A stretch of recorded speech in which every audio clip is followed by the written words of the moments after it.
All right, check this out. I was looking at this hand today. This match actually finished not too long ago.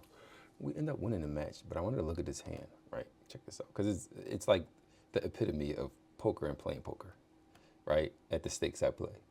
7-10, we limp in. I'm not gonna get into why that's fine, whatever. We'll talk about that stuff in another video. Flop, 7-5 king. We got middle pair, and it goes check, check, check. I check, Relly checks, Aaron checks. 4 on the turn. All right, whatever. So at this point, I think I had the best hand. I damn near know I have the best hand. So I bet 2. It goes call, call, right? Now, just thinking about things for a second. Why do I feel like I had the best hand? All right, if he has a king, then he raises my bet so that he doesn't call. If he has a king, he raises so that no one gets a free river card because you're scared of any club, you're scared of any spade, you're scared of any 6, you're scared of any 8, right? Those are the cards you don't want to see. So naturally, you have to raise. So if either one of them has a king, they raise. Now, could they have 7s? They can have 7 jack, queen jack, all that good stuff, right? But we're not worried about that right now. I think I had the best hand, I bet. Bam, bam, bam, call, call.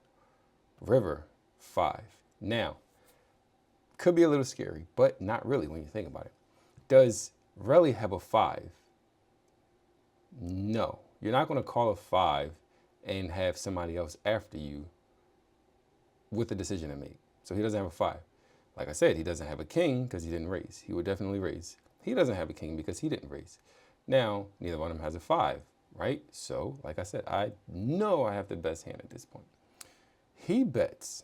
Aaron bets. And I don't know why. Well, I know why, because he can't win with whatever he has, so he has to bet. But he doesn't have a 5. We know that. We know that he doesn't have a 5, and we know that. Now, we call because now, we're not going to get into why I don't raise, because that's a whole nother story.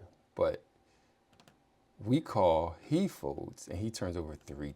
Like I said, he can't win with goddamn 3 high.